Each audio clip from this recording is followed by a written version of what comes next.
Malik, bonjour. Bonjour Vincent. Alors, est-ce que vous comprenez sincèrement quelque chose au comportement du marché?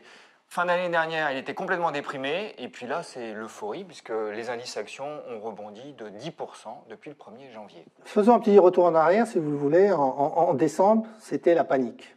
On s'attendait à une récession compte tenu des difficultés des négociations commerciales entre les États-Unis et la Chine. Et on avait à cette époque-là aussi des premiers signes d'un ralentissement économique mondial, notamment en provenance de la zone euro, mais aussi de l'économie chinoise. Qu'est-ce qui a changé depuis? Ce qui a changé, c'est deux éléments importants. Premièrement, la reprise des négociations commerciales entre les États-Unis et les Chinois, qui semble avancer, et on semble s'orienter vers un accord à minima.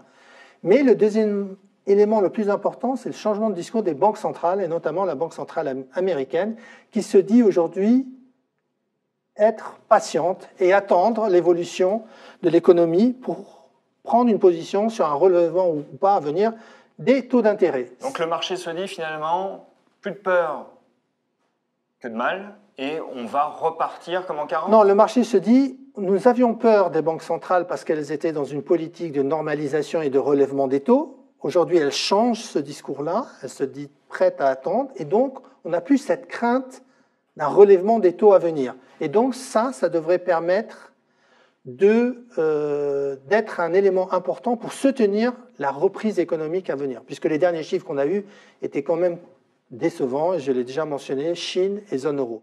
Alors qu'aux États-Unis, les choses semblent stabiliser, un marché de l'emploi qui est fort, des salaires qui progressent, même si on a eu les chiffres de vente au détail qui ont un peu déçu vendredi dernier. Oui, ils sont même énormément déçus, puisqu'on a eu un repli des ventes au détail de 1,8% hors automobile. Et ça déconcerte un petit peu. On avait eu des ventes du Black Friday aussi qui avaient été exceptionnelles. Donc il y a un effet de base.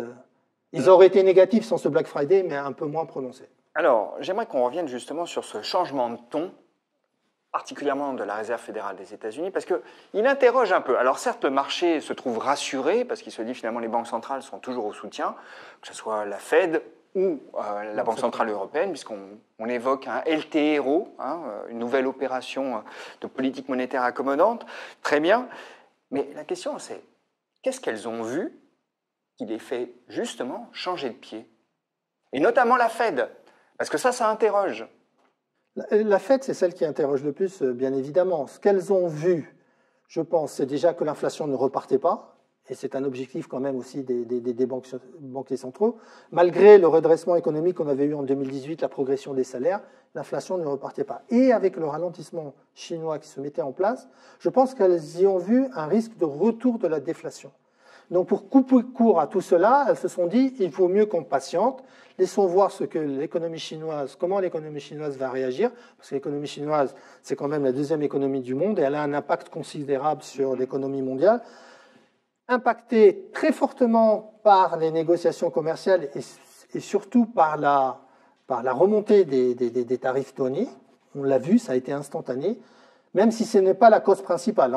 La cause principale, on le sait depuis le début de l'année, c'est la volonté des officiels chinois de ralentir la distribution de crédit, de mettre un frein au shadow banking. C'est tous ces éléments-là qui ont contribué au ralentissement. Une sorte de purge, voilà, l'assainissement du système financier. C'est le bon terme, exactement, de l'assainissement financier. Donc je pense que les banques centrales ont vu un événement qui les a amenés à s'interroger en se disant, patientons. Les choses, pour l'instant, ne sont pas catastrophiques, mais il y a un ralentissement en cours. L'inflation ne repart pas, nous n'avons pas de raison de poursuivre le relèvement des taux. Alors, est-ce que la Fed n'a pas vu aussi autre chose? Bon, déjà, que le cycle américain, qui est d'une exceptionnelle longévité, commence à se craqueler un petit peu. Il n'est pas encore moribond, mais il donne des petits signes d'essoufflement. Et aussi, est-ce qu'il n'y a pas une préoccupation avec la dette des États-Unis et la dette américaine?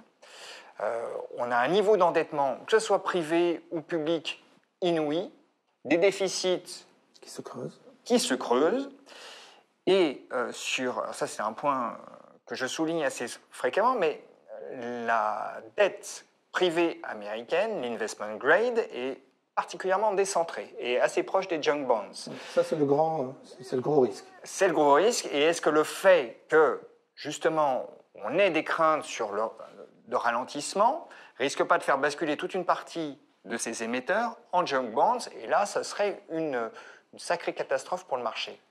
Effectivement, ce risque-là, on l'avait identifié lors de la présentation de nos petits déjeuners, notamment sur le marché américain du crédit. Il y a ce risque, oui, en cas de dégradation de l'activité économique, de voir des entreprises basculer sur le segment AI. Pour autant, ce qu'on a remarqué aux États-Unis, c'est que les taux de défaut des entreprises n'ont pas été relevés à la hausse. Il n'y a pas une accélération des taux de défaut. Pas pour le moment. Pas pour le moment, effectivement. Ça, c'est quelque chose qui pourrait arriver si on avait un ralentissement très marqué de l'économie américaine. Je pense que la Fed, vous avez raison, à regarder ces éléments-là et les suit très bien.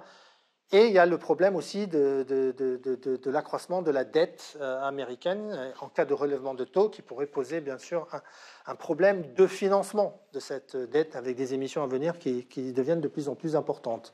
Alors on a évoqué les ventes au détail parce que, encore une fois, un chiffre ne fait pas une tendance. On est bien d'accord. Mais on a d'autres données. On a eu des statistiques concernant les prêts, ou plutôt le règlement des prêts par les consommateurs qui avaient souscrit des crédits auto. Et on atteint un niveau record. On est à plus de 7 millions d'Américains qui sont en retard de 90 jours sur le règlement de leur retraite. Dans une économie qui est à plein régime, ça étonne. Et surtout quand on regarde un peu dans le détail, on voit que la majorité de ceux qui sont défaillants, ce sont des gens qui ont moins de 39 ans. Or, normalement, ils devraient être les premiers concernés et les premiers bénéficiaires de la croissance. Est-ce que ça, c'est pas un bruit bas qui vous alerte un petit peu? Oui. Mais sur l'économie américaine, vous avez raison de le mentionner. Il y a des éléments très positifs, le marché du travail, le pouvoir d'achat des consommateurs, la confiance des consommateurs qui est très élevée. Et puis, autour, il y a des éléments qui inquiètent parce que la consommation à crédit s'est développée. Mais l'endettement, là où c'est moins inquiétant, si on veut faire une comparaison par rapport à 2008, c'est que quand même, durant tout ce cycle d'expansion économique, les ménages américains se sont fortement désendettés. On n'a plus cette chape de plomb sur l'endettement des ménages américains qui pose un risque systémique. C'est plutôt du côté des entreprises qu'il faut aller voir, et ce qu'on mentionnait tout à l'heure, cette crainte de voir des entreprises IG, voir nos notations se dégrader si le ralentissement économique venait à se poursuivre de manière plus prononcée. Nous, on n'en est pas encore là, mais c'est des indicateurs, évidemment, qu'il faut suivre.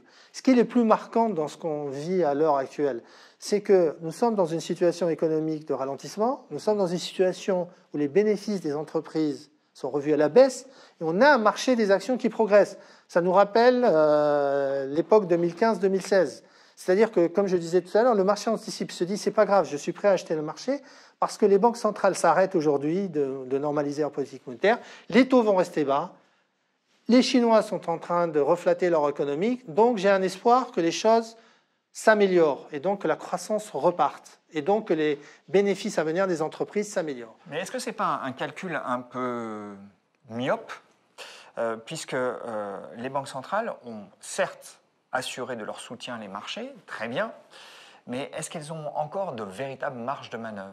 Quand on voit le niveau atteint dans le bilan des banques centrales, on se dit, est-ce qu'elles peuvent aller encore beaucoup plus loin? De toute façon, une banque centrale, par définition, elle peut augmenter son bilan vrai. Autant qu'elle le veut. Oui, mais on se demande si ça va avoir une véritable incidence sur l'économie. Ce qu'a fait la Fed a eu une incidence. Certes. C'est évident, l'expansion économique auquel on a assisté est évident. La Banque centrale européenne, par son intervention, elle a eu un effet positif aussi. Elle a arrêté la dégradation des indicateurs économiques, elle a permis de redonner confiance dans la zone euro momentanément. Et on a vu les taux baisser, mais on a vu aussi les taux de chômage baisser, la consommation progresser. Donc, on ne peut pas dire que l'intervention des banques centrales n'a pas eu un effet positif. Elle a eu un effet positif sur l'économie réelle. L'effet négatif qu'on pourrait voir, c'est que l'endettement des États continue à progresser. Oui, et puis vous créez des bulles par ailleurs. Et on peut, à terme, c'est vrai, en maintenant ces taux artificiellement bas, créer des bulles sur les classes d'actifs, ça c'est une évidence. Aujourd'hui, ce n'est pas le cas que sur l'ensemble des classes d'actifs. Le marché qui semble le plus cher comparativement aux autres, ça reste le marché des taux. Mais lui, honnêtement, il est administré depuis quelques années, donc c'est difficile se faire une idée. Alors justement, vous me fournissez une belle transition, là, Malik.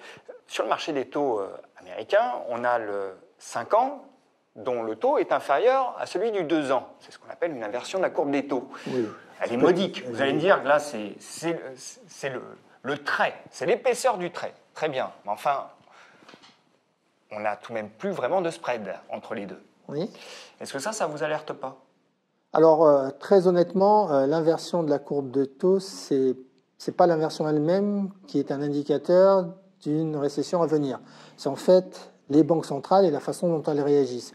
Aujourd'hui, avec cet arrêt de la normalisation de la politique monétaire, on l'a vu, ce spread s'est stabilisé, il n'y a plus de dégradation. Et la récession, aujourd'hui, on n'en voit pas... L'amorce réellement, même si les dernières statistiques de la Fed de New York ont montré que cette probabilité avait augmenté pour aujourd'hui se situer autour de 20-25% en venant de 15%.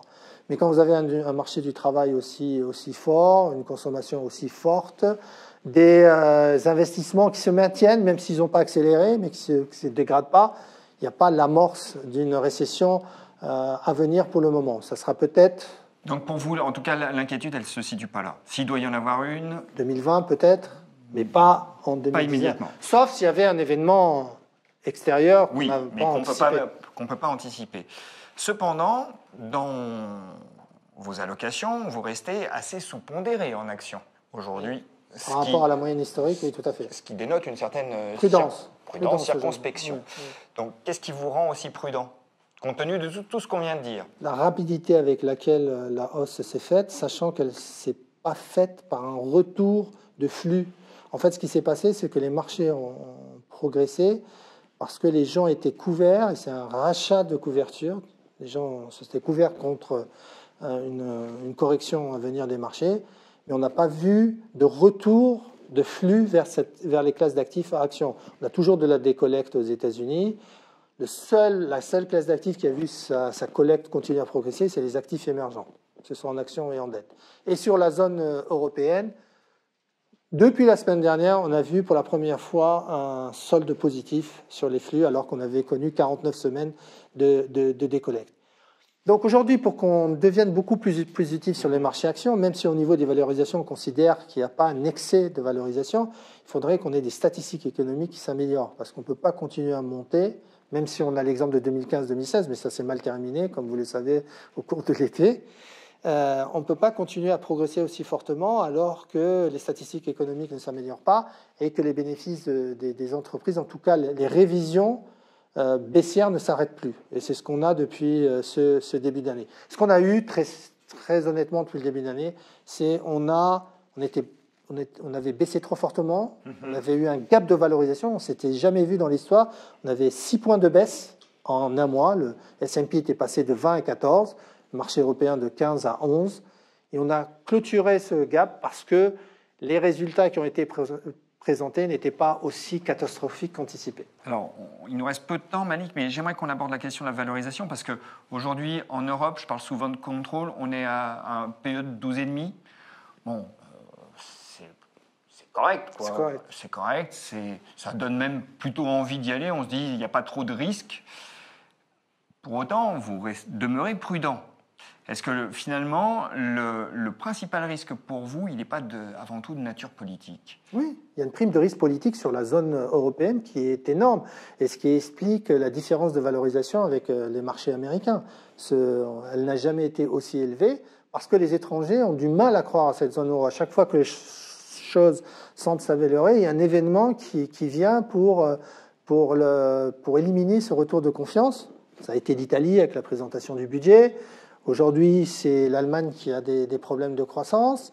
Et c'est bien sûr la résolution du Brexit et les élections européennes à venir qui vont sûrement voir les populistes progresser, même s'ils n'auront pas la majorité. Mais tout cela inquiète les investisseurs étrangers en se disant mais cette zone euro, elle n'est pas homogène et ils auront du mal à rester ensemble. Je reviens aussi, on va terminer bientôt, mais sur le fait qu'on n'a pas eu de flux, on a eu des rachats de couverture sur les marchés d'actions. Très bien. Et on voit d'ailleurs que cette hausse se fait alors que les investisseurs, enfin que le niveau de cash dans les portefeuilles est record. Il y a eu des stats qui sont sortis, on a des niveaux de cash qui sont tellement conséquents qu'on voit bien qu'il y a une peur. Mais justement, est-ce que quand on est dans une situation comme ça, finalement, ça ne peut pas entretenir la hausse parce qu'à un moment donné, il va bien falloir réinvestir ce cash? Évidemment, parce que les gens qui voient monter le marché et qui n'y sont pas se disent « j'ai raté la première vague, est-ce que je ne peux pas enclencher et investir sur la deuxième vague ?» Mais là, il faut être très prudent. Et il y a surtout un deuxième élément qui est important, c'est que vous arrivez au mois de février, si vous étiez bien investi, vous avez déjà 5-6% de performance. Pourquoi aller rajouter du risque alors que vous avez des incertitudes qui persistent? Donc, aujourd'hui, vraiment, pour revenir sur le marché à actions, il faut avoir la certitude que les choses vont s'améliorer, notamment du côté des bénéfices des entreprises. Parce que sinon, la valorisation va reprendre son envol et on va revenir au niveau qu'on avait atteint avant la correction des mois d'octobre, novembre et décembre d'année. Le message, et on termine là-dessus, c'est surveiller les bénéfices des entreprises et voyez la tendance. Oui. Malik, merci. Merci Vincent.